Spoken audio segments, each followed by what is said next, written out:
My girlfriend shouted in front of everyone. If you want to leave, then go. You'll come back to me on your own within a month. I was stunned.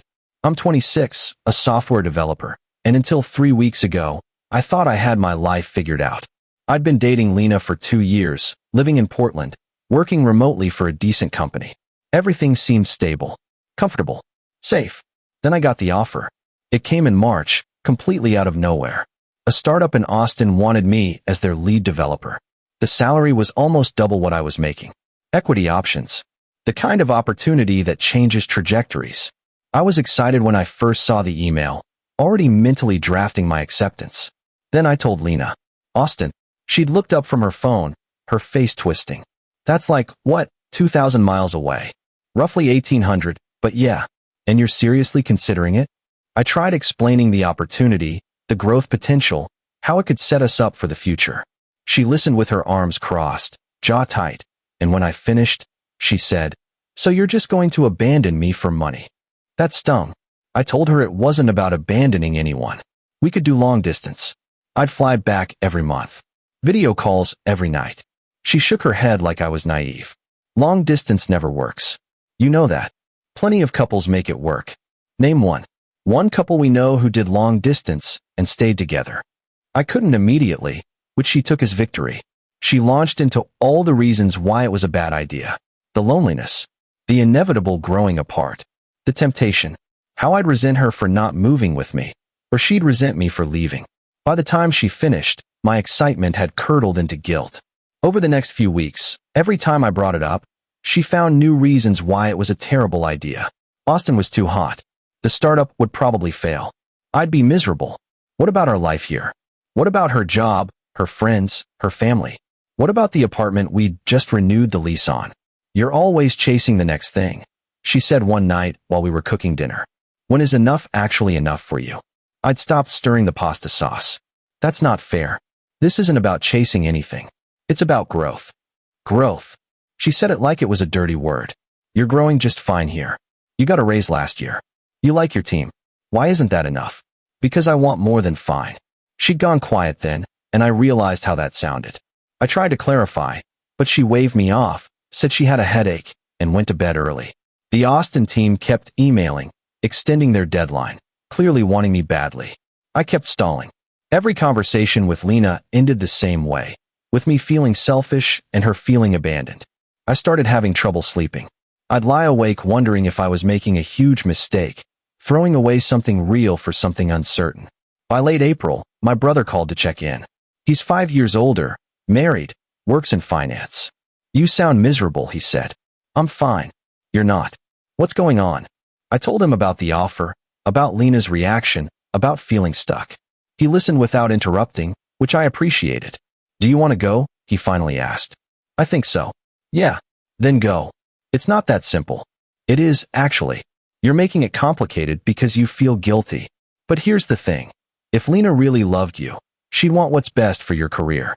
She'd figure out how to make it work, or at least support your decision even if it was hard. Instead, she's making you feel bad for wanting to advance. That's manipulation. She's scared of losing me. Then she should be trying to keep you, not control you. That conversation stuck with me, but not enough to change my mind. By May, I'd convinced myself to stay. I drafted an email declining the offer. Lena seemed relieved when I told her. She kissed me, said she knew I'd make the right choice, that we were stronger together. I sent the rejection email that night. Felt sick doing it, but told myself it was the mature decision. 3 days later, we went to her friend Bethany's birthday party at some bar downtown. The place was packed, music loud, people everywhere.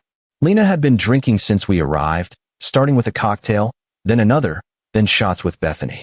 I was nursing a beer, talking to various people, keeping an eye on her. By 10, I noticed her mood shifting.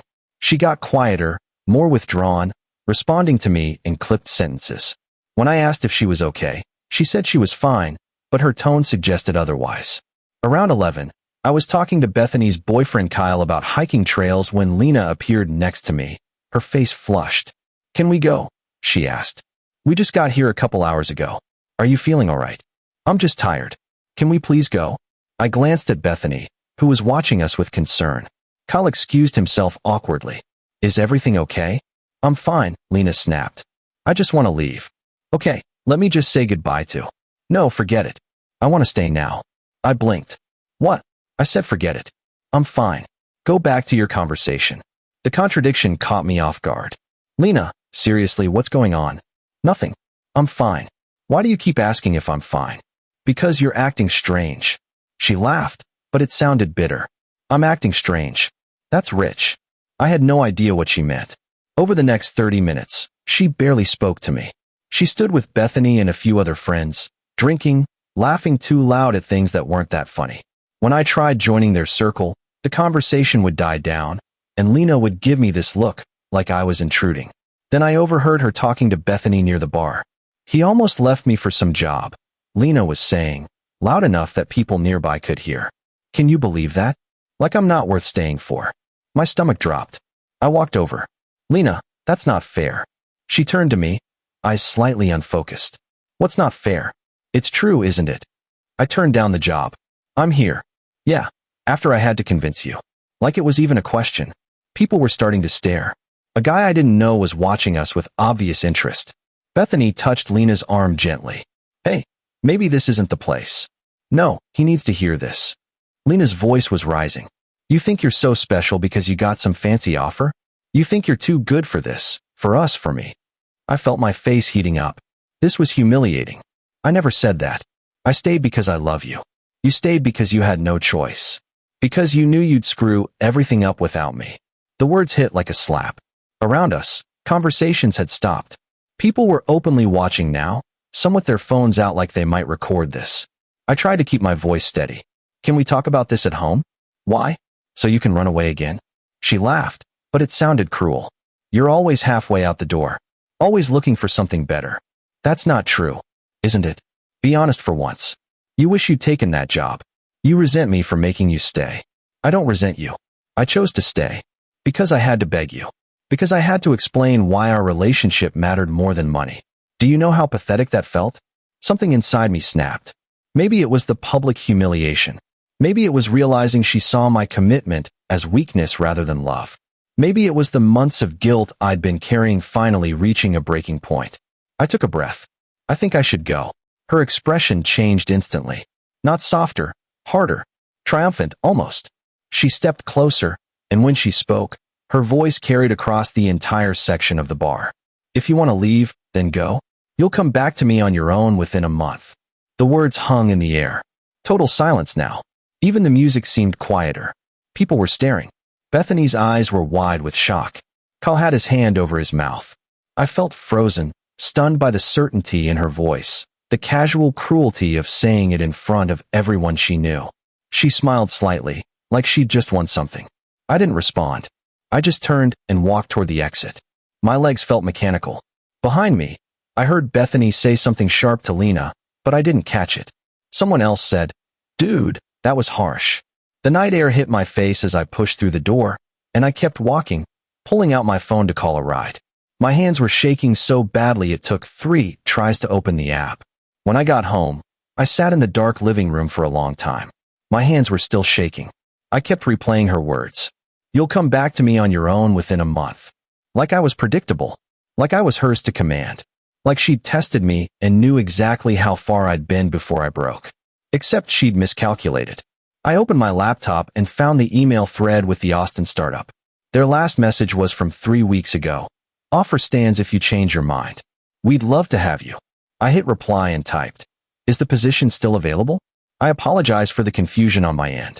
If you're still interested, I'm ready to commit.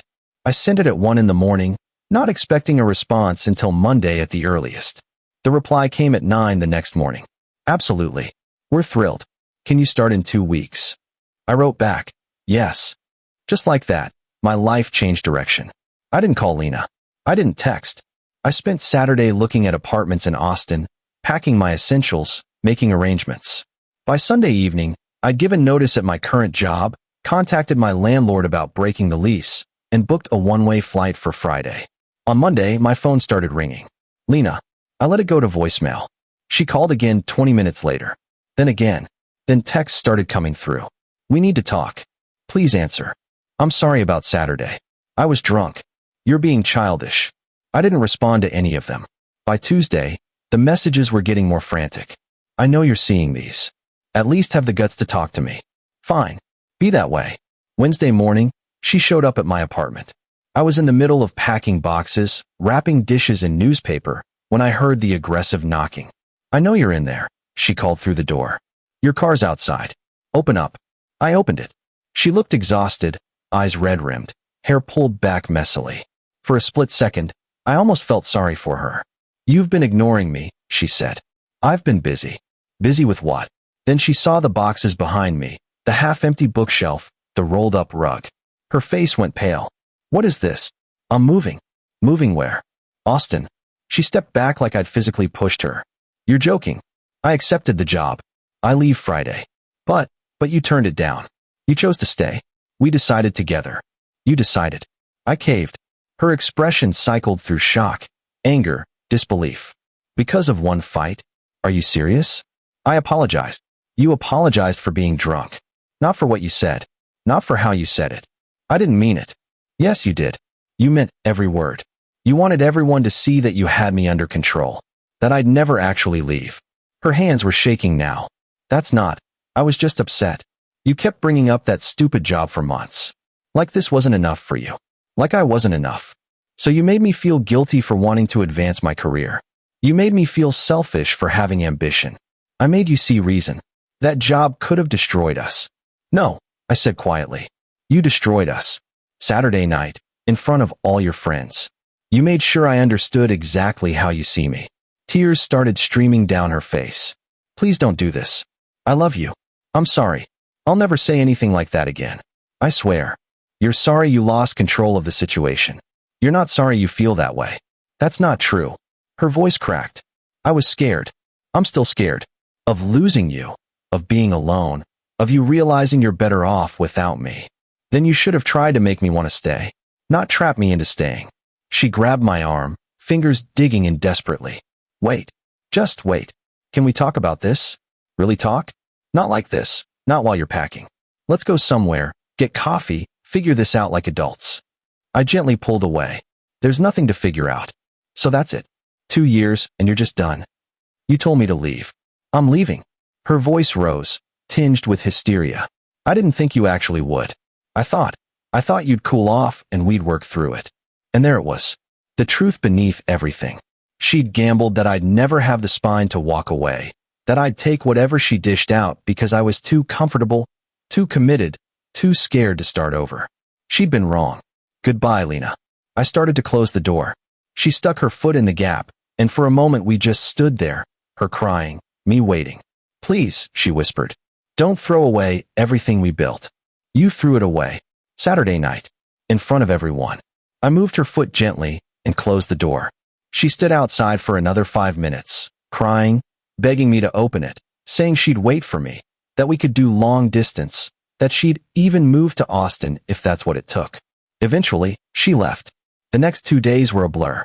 Friends reached out after hearing about the breakup. Lena's version, I assumed, since several texts asked if I was okay after everything that happened.